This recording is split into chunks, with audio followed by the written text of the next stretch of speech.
శ్రీమాత్రే నమః. మీరు చేసే పూజలు దేవుళ్లకు చేరుతున్నాయా లేదా? చేరితే ఈ సంకేతాలు కనిపిస్తాయి. ప్రతి ఒక్కరూ ఇంట్లో దీపారాధన చేస్తూ ఉంటారు. అయితే మన ఇంట్లో పూజ చేసేటప్పుడు కొన్ని శుభ సూచనలు ఖచ్చితంగా కనిపిస్తాయి. మనం చేసే పూజలను దేవుడు స్వీకరిస్తున్నాడా లేదా అనే విషయాన్ని కూడా సులభంగా తెలుసుకోవచ్చు. పూజలో కనిపించే శుభ సూచకాలు ఏమిటి? పూజ చేసేటప్పుడు పాటించవలసిన నియమాలు గురించి ఈ వీడియోలో తెలుసుకుందాం. ముందుగా ఈ వీడియోకి లైక్ చేసి జై శ్రీకృష్ణ అని కామెంట్ చేయండి.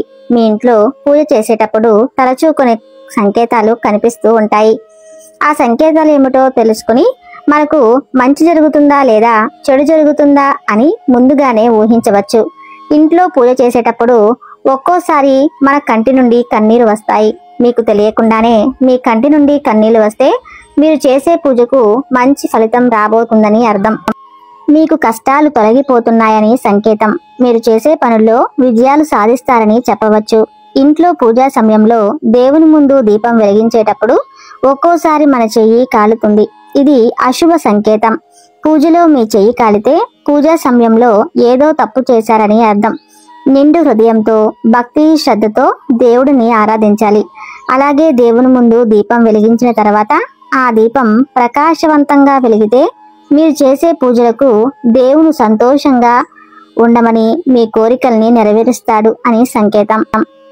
పూజలో దేవునికి పువ్వులు సమర్పిస్తాము. అయితే ఒక్కోసారి మనం పూజ చేసేటప్పుడు దేవుడు చిత్రపటం ముందు నుండి పువ్వులు కింద పడుతూ ఉంటాయి. మతపరంగా ఇలాంటి సంకేతాలు చాలా శుభసూచకం. మీరు ఇంట్లో పూజ చేసే సమయంలో దేవునికి పెట్టిన పువ్వులు అకస్మాత్తుగా కింద పడితే దేవుడు మీ పూజలకు సంతోషంగా ఉండటమే మీ ఇంటికి మంచి జరగబోతుందని సంకేతం. ఈ పువ్వులను దేవతల ఆశీర్వాదంగా భావించాలి. ఇలా దేవుని పటాల నుండి పడినప్పుడు మీతో ఉంచుకోండి. ఈ పువ్వును ఒక ఎరుపు వస్త్రంలో వేసి అందులోని ₹1 నాణాన్ని కొని పెట్టి బియ్యం పోసి మూట కట్టండి. ఈ మూటని మీ బీరువాలో పెట్టుకోండి. ఇలా చేయటం వల్ల మీ ఇల్లంతా ఎల్లప్పుడూ డబ్బుతో నిండి ఉంటుంది. జీవితంలో డబ్బు కొరత ఏర్పడదు. అలాగే ఒక్కోసారి మనం పూజ చేసేటప్పుడు సడన్ గా ఆవలింతలు వస్తూ ఉంటాయి. పూజా సమయంలో పదే పదే ఆవలిస్తే అది చాలా అశుభంగా చెబుతారు. పూజలో ఆవలింతలు మొదలైతే మీలో నెగిటివ్ ఎనర్జీ ఉందని సంకేతం. ఇంట్లో దేవుని పూజ చేసేటప్పుడు నిలబడి దీపారాధన చేయకూడదు. నిలబడి పూజ చేయటం అస్సలు శ్రేయస్కరం కాదు. ఈ విధంగా పూజించడం వల్ల మీరు చేసే పూజలకు ఎటువంటి పుణ్య ఫలితం లభించదు. కాబట్టి ఇంట్లో నిలబడి పూజ చేయకండి. కూర్చొని మాత్రమే పూజ చేయండి.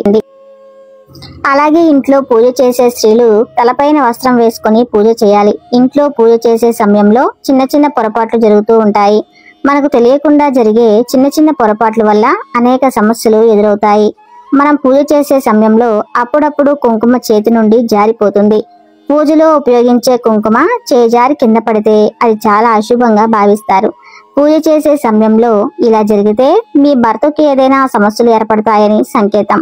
ఇలా కుంకుమ కింద పడినప్పుడు దానిని చీపురుతో ఉడవకుండా చేత్తో శుభ్రం చేసి ఆ కుంకుమను పారుతున్న నీటిలో కలిపితే ఎలాంటి దోషం ఉండదు. అలాగే అప్పుడప్పుడు పూజ చేసే సమయంలో దేవుడి ముందు వెలిగించాల్సిన దీపం పొరపాటున కొండెక్కుతుంది. ఇలా జరగడం కూడా అశుభంగా భావిస్తారు. దీపం కొండెక్కితే కుటుంబంలో సమస్యలు ఎదురవుతాయని సంకేతం. ఇటువంటి సమయాలలో దేవుడికి దండం పెట్టుకొని తిరిగి ఓం నమః శివాయ అనే మంత్రాన్ని చదివి దీపాన్ని వెలిగిస్తే ఎలాంటి దోషం ఉండదు. అలాగే ఇంట్లో దీపారాధన చేసేటప్పుడు దీపంలోని ఒత్తులు పూర్తిగా కాలిపోతే మీ ఇంటిపై దేవుని అనుగ్రహం ఉందని సంకేతం. మీరు కోరిన కోరికలు నెరవేరుతాయని, దేవుడు ఆశీస్సులు మీ ఇంటిపై ఉంటాయని అర్థం. మీ పూజా గదిలో బల్లి కనిపిస్తే చాలా శుభ సూచకం. బల్లులు లక్ష్మీదేవి సంకేతంగా భావిస్తారు. కాబట్టి మీ పూజా గదిలో బల్లి కనిపిస్తే మీ ఇంట్లోకి లక్ష్మీదేవి అడుగు పెట్టబోతుందని, డబ్బు సమస్యలన్నీ తొలగిపోతాయని సంకేతం. పూజా గదిలో నల్ల చీమలు కనిపిస్తే మీరు త్వరలోనే ధనవంతులు కాబోతున్నారని శుభ సూచకం. మీ ఇంట్లోకి లక్ష్మీదేవి అడుగు పెడుతుందని, మీ సమస్యలన్నీ తీరిపోతాయని అర్థం. అలాగే పూజా గదిలో దీపం వెలిగించేటప్పుడు ఒక్కోసారి దీపం నుండి శబ్దం వస్తుంది. అలా అస్సలు రాకూడదు. దీపం ప్రశాంతంగా వెలుగుతూ ఉండాలి. అంతేకాని శబ్దం చేస్తూ ఉంటే మీరు చేసే పూజలో ఏవో తప్పులు చేస్తున్నారని అర్థం. దీపం నుండి శబ్దం రాకూడదు. అలాగే మీరు వెలిగించిన దీపం పైన పువ్వు పడితే మీరు చేసే పూజలు దేవునికి చేరుతున్నాయని, మీ పూజలతో దేవతలు సంతృప్తి చెందారని అర్థం. పూజలో వెలిగించే దీపాన్ని అగరబత్తితో వెలిగించాలి. పూజలో దీపం వెలిగించి తర్వాత దీపం దగ్గర అక్షంతలు వేయాలి. అలాగే దేవునికి కొట్టే కొబ్బరికాయ కుళ్ళిపోతే చాలా చెడు సంకేతంగా భావిస్తారు. కొబ్బరికాయ కుళ్ళినప్పుడు దాన్ని తీసేసి మీ కాళ్ళు చేతులను శుభ్రంగా కడుక్కొని పూజా గదిలో పసుపు నీళ్లు చిలకరించి కొత్త కొబ్బరికాయను కొట్టండి. ఇలా చేయటం వల్ల ఎలాంటి దోషం ఉండదు. అలాగే దేవాలయాల్లో కొబ్బరికాయ కుళ్ళిపోతే దేవుడి విగ్రహాన్ని మంచినీటితో శుభ్రం చేసి ఆ తర్వాత మరో కొబ్బరికాయని కొట్టండి. వాస్తుశాస్త్రం ప్రకారం ఇంట్లో పూజ చేసేటప్పుడు పూజలో ఉపయోగించే పూజా సామాగ్రిని మీ కుడివైపున పెట్టుకోవాలి. ఇలా చేయటం వల్ల మీ కుటుంబానికి ఐశ్వర్యం సిద్ధిస్తుంది. అలాగే పూజలో ఉపయోగించే పండ్లు, పువ్వులు, మంచినీరు, శంఖం వంటి వస్తువులను మీ ఎడమ వైపున పెట్టుకోవాలి. మనం నిత్యం చేసే పూజలో ఈ నియమాలను పాటిస్తే మీరు చేసే పూజలకు శుభ ఫలితాలు లభిస్తాయని విశ్వాసం. పూజ చేసే స్త్రీలు ఖచ్చితంగా కుంకుమ బొట్టు పెట్టుకోవాలి. కుంకుమకు దైవశక్తి ఉంటుంది. కుంకుమను పెట్టుకోకుండా దేవుడిని పూజిస్తే అసలు ఎలాంటి పుణ్య ఫలితం లభించదు. మీ పూజా గది ఎల్లప్పుడూ ఈశాన్య దిశలోనే ఉండాలి. ఈశాన్యం దిక్కున పూజా గది ఉంటే మీ కుటుంబానికి అష్టైశ్వర్యాలు లభిస్తాయి. మీ ఇంటి దగ్గర పక్షి గుడి ఉంటే లక్ష్మీదేవి అనుగ్రహంతో మీకు మంచి రోజులు రాబోతున్నాయని సంకేతం.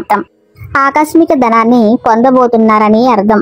ఇంట్లో పూజ చేసిన తర్వాత ఖచ్చితంగా ఇలా చేయాలి. అప్పుడే మీ పూజకు పుణ్యం కలుగుతుంది. ప్రతి ఒక్కరూ ఇంట్లో దీపారాధన చేసుకుంటారు. ఇంట్లో అయితే ప్రతినిత్యం దీపారాధన చేస్తారో అలాంటి ఇళ్లలో దేవతలు తిరుగుతూ ఉంటారు. కుటుంబంలో ఎలాంటి కష్టాలు లేకుండా ఉంటారు. దేవుని పూజకు చాలా విశిష్టత ఉంది. అయితే మీరు ఎన్ని పూజలు చేసినా సరే మీ కష్టాలు తీరట్లేదని బాధపడేవారు మీ పూజలో ఈ తప్పులు చేస్తున్నారేమో ఒకసారి చెక్ చేసుకోండి. మన శాస్త్రాలలో చెప్పబడిన పూజా నియమాలను తెలుసుకుని దేవునికి భక్తి పూర్వకంగా పూజ చేస్తే అఖండ కుబేర రాజయోగం మీ ఇంటికి లభిస్తుంది. 7 తరాల ఐశ్వర్యం మీ ఇంటికి చేకూరుతుంది. అయితే అన్నిటికన్నా ముఖ్యమైన విషయం ఏమిటంటే ఇంట్లో పూజ పూర్తయిన తర్వాత ఖచ్చితంగా కొన్ని నియమాలు పాటించాలి. పూజ చేసినంత మాత్రాన పుణ్య ఫలితం దక్కదు. ఇంట్లో పూజ పూర్తయిన తర్వాత కూడా కొన్ని నియమాలను తప్పక పాటించాలి. ఆ దీపారాధన నియమాలను పాటిస్తేనే ఆ దేవుని ఆశీర్వాదం మీ ఇంటిపై ఉంటుంది. దీపారాధన విధి విధానాలు అలాగే ఇంట్లో పూజ పూర్తయిన తర్వాత తప్పక పాటించవలసిన కొన్ని ముఖ్యమైన నియమాల గురించి ఈ వీడియోలో తెలుసుకుందాం. దీపం వెలుగులలో ముక్కోటి దేవతలు కొలువై ఉంటారు. సరైన పద్ధతిలో ఇంట్లో దీపారాధన చేసి చూడండి. మీ ఇంట్లో ఎలాంటి కష్టాలు లేకుండా అదృష్టం వరిస్తుంది. ముక్కోటి దేవతల ఆశీర్వాదం లభిస్తుంది. ఇంట్లో పూజ చేసే ముందు అలాగే ఇంట్లో పూజ పూర్తయిన తర్వాత ఈ నియమాలను పాటించండి. ఇంట్లో పూజ చేసేటప్పుడు ముందుగా మీ ఇల్లంతా శుభ్రం చేసుకోవాలి. ఉప్పు నీటితో శుభ్రం చేసుకుంటే ఇంకా మంచిది. కల్లుప్పు నీటిలో వేసి ఇల్లంతా శుభ్రం చేసుకోండి. మీ ఇంట్లో ఉన్న దరిద్ర దేవత బయటకు వెళ్లిపోయి మీ ఇంట్లోకి ధనలక్ష్మీదేవి అడుగు పెడుతుంది. ఇల్లంతా శుభ్రం చేయలేని వారు ఇల్లంతా పసుపు నీళ్లు చిలకరించుకోండి. అలాగే పూజ చేసే ఆడవారు తప్పనిసరిగా తలస్నానం చేయాలి. అయితే తలస్నానం చేయలేని ఆడవారు పాపిట్లో కుంకుమ బొట్టు పెట్టుకుని దీపారాధన చేయవచ్చు. ఇంట్లో పూజ ప్రారంభించే ముందు మీ పూజా గదిలో తప్పకుండా ఒక ముగ్గు వేయాలి. ముగ్గులు లక్ష్మీదేవి కొలువై ఉంటుంది కాబట్టి మీ పూజా గదిలో ముగ్గు వేసి ఇంట్లో దీపారాధన చేసుకుంటే మీ ఇంటికి అష్టైశ్వర్యాలు చేకూరుతాయి. పూజ చేసి ఆడవారు నైటీలు వేసుకుని దేవుడిని పూజించకూడదు. చక్కగా చీర కట్టుకొని ఇంట్లో దీపారాధన చేస్తే మీ ఇంట్లో లక్ష్మీదేవి శరణివాసం ఉంటుంది. మీ పూజా గదిలో తప్పకుండా మంచినీళ్లు పెట్టుకుని ఉండాలి. ఎందుకంటే మనం ఇంట్లో పూజ చేసేటప్పుడు పూజలో ఉన్న దైవశక్తులన్నీ ఆ మంచినీటిలోకి చేరుతాయి. కాబట్టి ఇంట్లో పూజ పూర్తయిన తర్వాత ఆ నీటిని తీర్థంలాగా స్వీకరించాలి. అప్పుడు మాత్రమే దేవుడి అనుగ్రహాన్ని పొందుతారు.